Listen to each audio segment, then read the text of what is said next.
The twins were born in Dublin's inner city in 1964, in what was then St Kevin's Hospital. They were richly blessed from infancy, being ushered into a culture of not only the written word, but of storytelling, and their family was connected to some individuals who were intellectually gifted. In 1966, the Fitzgeralds moved to Ballymun. Now, Ballymun was, at the time of its development, a diverse departure from other corporation housing projects. It was Europe's biggest development at that time. You know, the 60s were simply the most inventive decade that we had seen right from the beginning of the 20th century. In Ireland, of course, we were becoming very, very aware of British pop music. People like the Beatles, who had their first hit in 1962, and the Animals, who raced up the charts with House of the Rising Sun, a soulful old Negro song. And in America, Bob Dylan rose to prominence. Tragically, in the political front, John F. Kennedy was assassinated in 1963, an event that just sent shockwaves right across the world, no less in Ireland than anywhere else, where he was seen as a favourite son. As the 1960s awoke the world to a new notion of love and life, Dublin joined in with some of its own celebrations, celebrating some of their local heroes and even some of their politicians. For example, Mr. Charles Haughey, who was considered by some Dublin people to be an aggressive champion on behalf of Dublin workers and their class.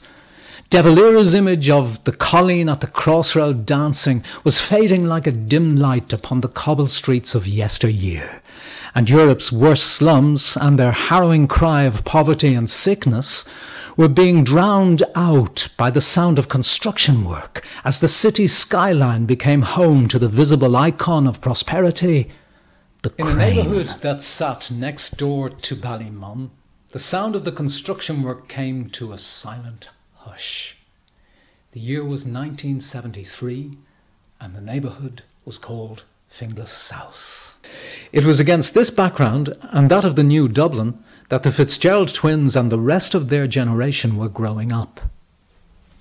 By November of 1973, George and Marie Fitzgerald, with the twins Joe and George, and their younger brother Pat, moved to a new house in this new area.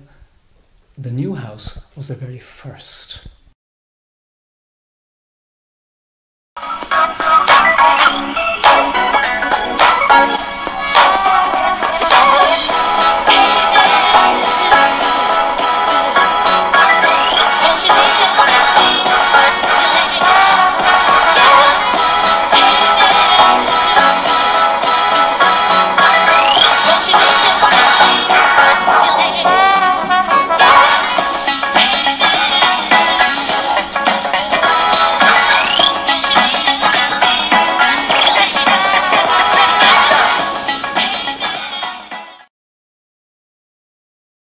In Ireland at this time, in Dublin, we hadn't yet become very liberal, but in this area, men and women who would later be part of the notorious gangland scene were born.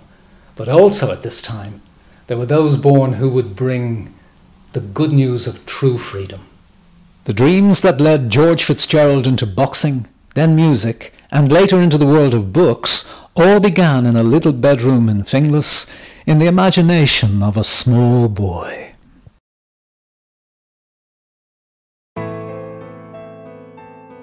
It was a long hot summer. Well, that's how I remember it.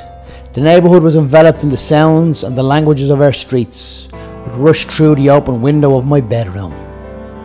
I placed my hands on a white sill and caught a butterfly. Its soft velvet wings brushed off my palms. I opened them and blew gently, releasing the little creature. It spread its wings, and for a moment it hung out there in midair. The colours were radiant freckled yellow, sewn into a blood red. It hovered gracefully with a pale blue sky as its backdrop, and then it said goodbye, flying away in a glorious freedom. I loved that bedroom, the one we called the box room, that was sat right in front of the house. It was there I would sneak away to wonderful places as I lay on that bed. I would envision myself travelling to hillsides. My feet would run along yellow sand and climb over white picket fences. Into hay fields I would go, running with my arms stretched out.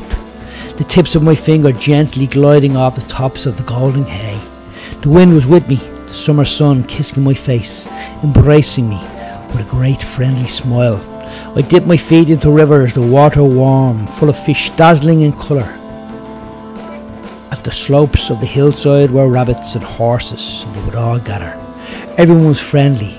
In that space I found another room that was in a tall house. There was books laid upon the floor, golden leaves laid beside them, and there I would sit, watching the sun come down as it dropped into the horizon and fell as if a gentle breeze had caught it like a leaf floating along the sea. I loved that room, and the imagination where I dwelt was born.